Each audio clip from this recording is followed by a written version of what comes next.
Assalamualaikum warahmatullahi wabarakatuh. Selamat sore rekan-rekan semua.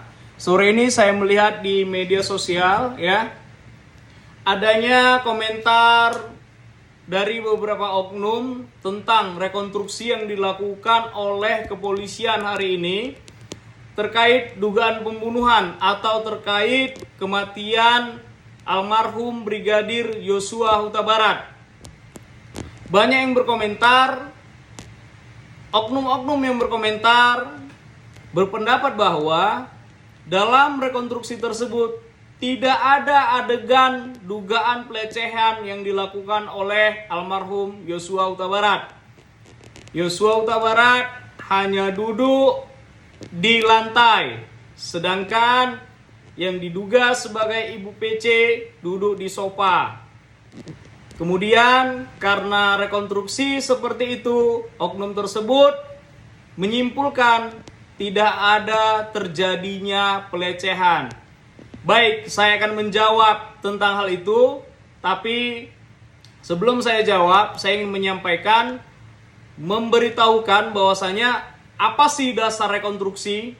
Ya, dasar hukum untuk melakukan rekonstruksi adalah Surat Keputusan Kapolri nomor 1205/9 tentang revisi himpunan Juklak dan Juknis proses penyidikan tindak pidana, khususnya dalam bagian buku petunjuk pelaksanaan tentang proses penyidikan tindak pidana.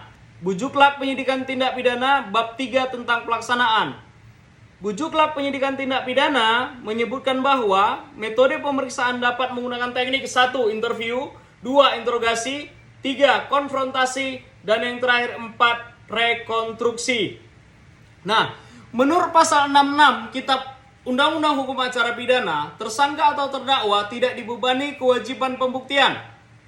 Penuntut umumlah yang dibebani kewajiban membuktikan kesalahan terdakwa, atau penyidiklah yang berkewajiban bertugas mengumpulkan bukti-bukti yang diperlukan membuktikan kesalahan tersangka. Karena tersangka tidak dibebani kewajiban untuk membuktikan kesalahan, maka tersangka dapat menolak untuk melakukan rekonstruksi. Hal ini juga sejalan dengan pengaturan bab 3 Bujuklak penyidik tindak pidana yang menyatakan pada waktu dilakukan pemeriksaan dilarang menggunakan kekerasan atau penekanan dalam bentuk apapun dalam pemeriksaan.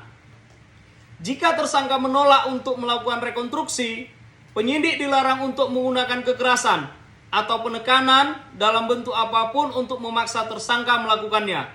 Jika demikian, hal ini juga berhubungan dengan asas non-self-incrimination, yaitu seseorang tersangka atau terdakwa berhak untuk tidak memberikan keterangan termasuk dalam bentuk rekonstruksi yang akan memberatkan atau merugikan dirinya di muka persidangan.